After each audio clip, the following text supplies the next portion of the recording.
Orang Kristen itu bodoh, masa manusia disembah jadi Tuhan. Yesus itu baru diangkat jadi Tuhan tahun 325 pada Konsili Nikea. Tadinya tidak begitu, tadinya manusia biasa. Orang Kristen mengangkat Yesus jadi Tuhan. Diangkat atau tidak, dia memang Tuhan.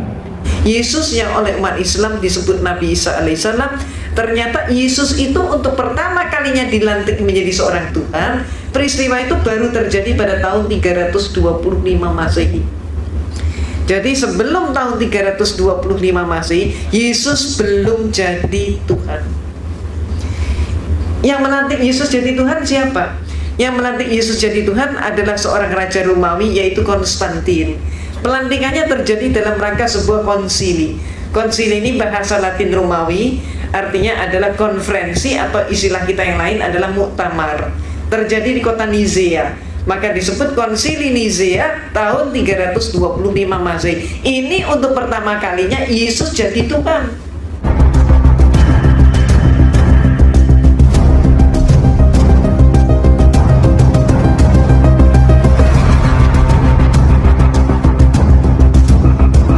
Assalamualaikum warahmatullahi wabarakatuh. Sahabat beriman, berjumpa kembali di Bintang Mu'alaf Channel. Mudah-mudahan kita semua selalu sehat walafiat di dalam lindungan Allah Subhanahu wa Ta'ala. Dalam kesempatan kali ini kita akan tampilkan sebuah statement dari seorang yang ngakunya murtadin, yaitu Romo Daniel Biantoro. Di dalam videonya, Romo ini mengakui kalau memang Yesus itu adalah manusia. Tetapi kenapa seorang manusia diangkat menjadi Tuhan? Nah, ternyata seorang Romo pun bingung dengan konsep ketuhanan di dalam kekristenan. Baik, terima kasih atas kedatangannya hari ini. Saya diminta untuk memberikan wacana, memberikan seminar mengenai bagaimana Yesus itu kok jadi dianggap Tuhan, padahal dia itu manusia. Nah, ini banyak tuduhan-tuduhan yang dilemparkan dari orang luar. Orang Kristen itu bodoh, masa manusia disembah jadi Tuhan. Dan ada yang mengatakan Yesus itu baru diangkat jadi Tuhan tahun 325 pada Konsili Nikea.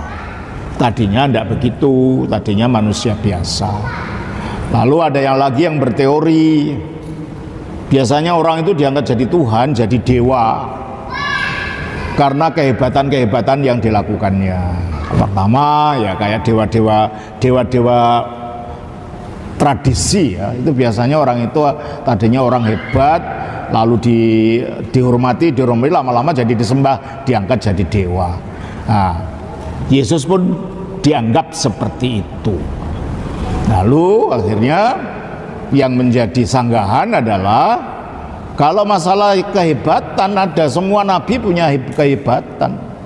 Umpamanya dia lahir tanpa bapak, Nabi Adam lebih lagi, dia tanpa bapak, tanpa ibu, kok tidak dianggap jadi Tuhan? Dia bisa menyembuhkan orang sakit, ya. Nabi-nabi yang lain juga punya kemampuan itu, kenapa mereka tidak dianggap jadi Tuhan? Ya teman-teman, itulah repotnya menuhankan manusia. Umat Kristen pasti sudah lelah, letih, lesu, dan bosan. Dan repotnya, sebagus apapun usaha umat Kristen untuk meyakinkan umat Islam bahwa Yesus adalah Tuhan, selalu saja kandas sekalipun cuma dihadapkan pada ayat-ayat yang justru berasal dari Bible sendiri. Apalagi jika harus dihadapkan dengan ayat-ayat dari Al-Quran.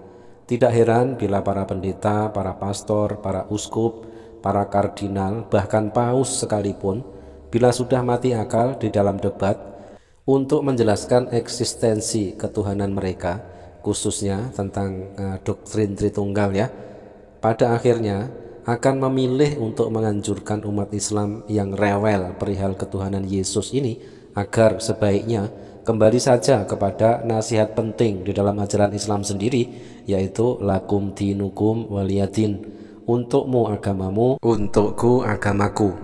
Dengan kata lain, Sebetulnya para petinggi gereja ini ingin mengatakan kepada umat Islam begini, sudahlah, jangan recoki terus keyakinan kami, biarpun memang banyak salahnya, tetapi kami mengimaninya. Jadi please, tolong jangan dikoreksi terus, kami capek. Dan ini dapat mengguncang iman jemaat gereja kami yang masih ragu-ragu pada doktrin imani saja tersebut. Diakui atau tidak diakui, Yesus memang manusia. Bahkan Yesus itu adalah seorang anak laki-laki. Sesuai yang ada tertulis di dalam Matius 1 nomor 21, ia akan melahirkan anak laki-laki dan engkau akan menamakan dia Yesus. Itu ada tertulis di Matius 1 nomor 21. Ada lagi, dia bisa membangkitkan orang mati. Nabi Elia juga bisa membangkitkan anak-anaknya janda Sarfat bangkit. Kenapa dia tidak dianggap Tuhan? Nah, itu pemikiran mereka bahwa orang Kristen menganggap manusia Yesus, Nabi Isa menurut mereka, itu dikarenakan kehebatan-kehebatan mukjizat yang dilakukan. Tapi betulkah itu? Enggak. Bukan karena kehebatan-kehebatan itu orang Kristen mengangkat Yesus jadi Tuhan. Itu satu. Dan Yesus bukan diangkat orang Kristen jadi Tuhan. Diangkat atau tidak, dia memang Tuhan. Nah, itu masalahnya, beda lagi kan. Diangkat atau tidak, dia memang Tuhan. Nah, buktinya apa? Nyatanya buktinya dia hanya manusia saja. Buktinya ada sesuatu yang tidak bisa dilakukan oleh nabi-nabi yang lain. Apa itu? Bangkit dari mati. Nah, itu tidak ada yang dilakukan oleh nabi-nabi lain. Ketika Yesus dilantik Kaisar Konstantin jadi Tuhan, kota Nicea menjadi saksi. Konsili Nicea 325 Masehi, Yesus bukan Tuhan. Pada abad ini pertikaian paham sangat sengit membakar gereja. Arius, uskup dari Alexandria, menolak ketuhanan Yesus yang menimbulkan kemarahan sebagian besar orang-orang Kristen. Akhirnya Kaisar Konstantin menyelenggarakan konsili di Nicea tahun 325 Masehi, 1.800 orang yang diundang untuk hadir dalam konsili ini terdiri atas 1.000 orang yang berasal dari gereja timur dan 800 dari gereja barat.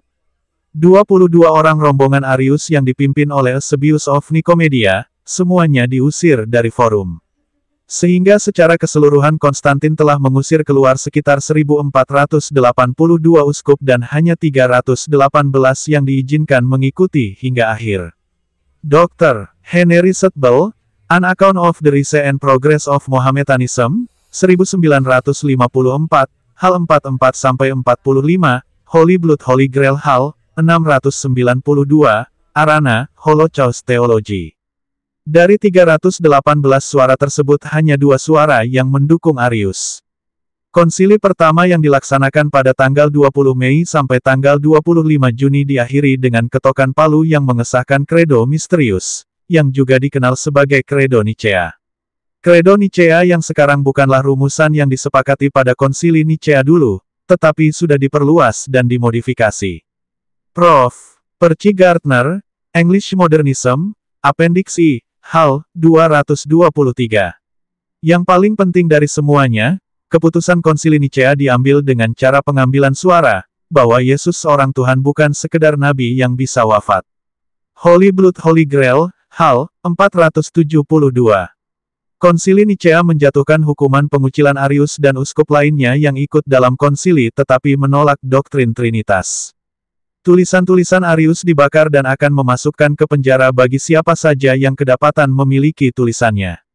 Edward Gibbon, Decline and Fall of Roman Empire, Vol. 2, hal 693. Pada konsili tersebut Yesus dinyatakan sebagai Tuhan dari segala Tuhan, cahaya dari segala cahaya, Maha Tuhan dari segala Maha Tuhan. Hastings Encyclopedia of Ethnics and Religion, Vol. 4, hal 239. Lingkaran terpelajar masih berada di pihak Arius dan mereka telah dikekang dengan tangan besi. Di masa itu popularitas Arius mencapai puncaknya, yang dibuktikan oleh Santo Jerome sebagai berikut, seluruh dunia merasa dan terheran-heran menemukan dirinya sebagai penganut Arius. Wilfred W. Briggs, Introduction to the History of the Christian Church, Hal 49. Will Durant menulis, perdebatan seru tentang doktrin Trinitas yang diperkenalkan oleh Athanasius tidak pernah berakhir dengan adanya Konsili Nicea. Beberapa uskup masih berpihak pada Arius. Kelompok gereja yang masih loyal kepada kredo Nicea disingkirkan dari gereja, kadangkala disingkirkan oleh kekerasan massa. Setengah abad gereja mengikuti ajaran Arius dan meninggalkan ketuhanan Yesus.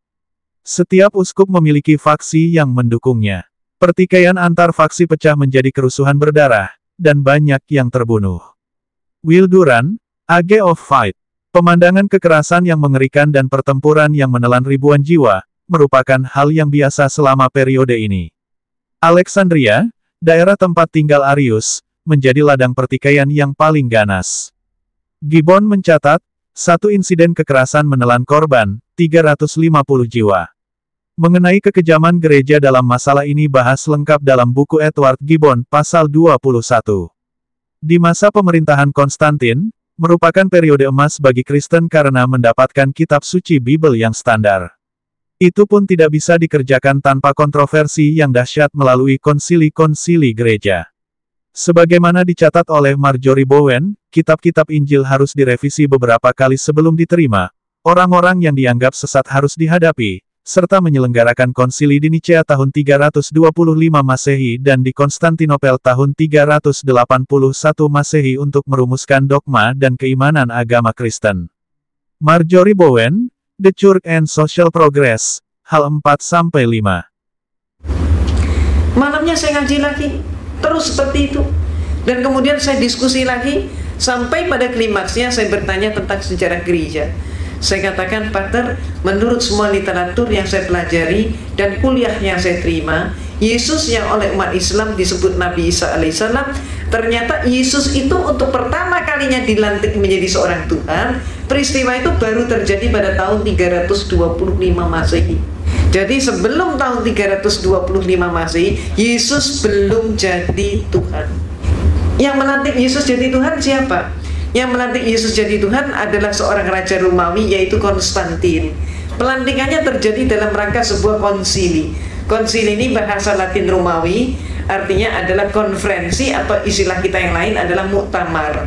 Terjadi di kota Nizea, maka disebut konsili Nizea tahun 325 Masehi. Ini untuk pertama kalinya Yesus jadi Tuhan. Jadi sebelum itu dia belum jadi Tuhan. Sayangnya, sejarah ini tidak dipahami oleh 98% umat Kristen, walaupun sejarah ini ada di dalam buku-buku mereka. Cuman dengan sengaja pemimpin-pemimpin gereja menutup sejarah tersebut agar supaya umatnya tetap tidak tahu.